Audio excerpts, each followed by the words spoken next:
Welcome to Aravinda కథలు. ఒక అడవిలో ఒక తెలివైన నక్క మరియు తెలివి తక్కువ కోతి మంచి స్నేహితులు.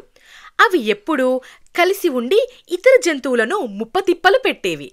అలాగే ఆహారం కోసం కలిసిమెలిసి వెతికేవి.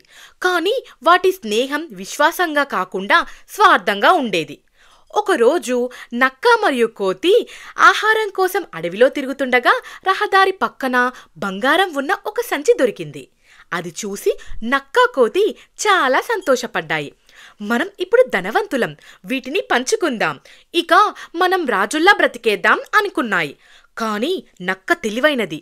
కోతి ఎప్పుడూ ఎక్కువ తీసుకోవాలని అనుకుంటుందని దానికి తెలుసు.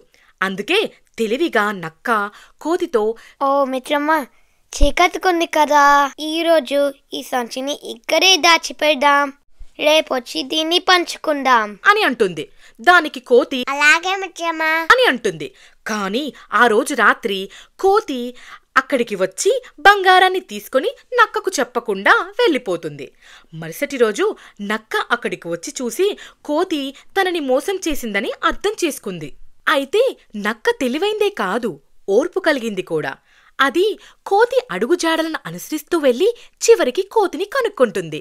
అక్కడ కోతి బంగారం దగ్గర పెట్టుకుని ఆనందంగా కనిపించింది. అది చూసి నక్క ఒక ఉపాయం ఆలోచించింది. గ్రామంలోకి వెళ్ళి అక్కడ గ్రామవాసుల మధ్య ఒక పుకారు పుట్టించింది.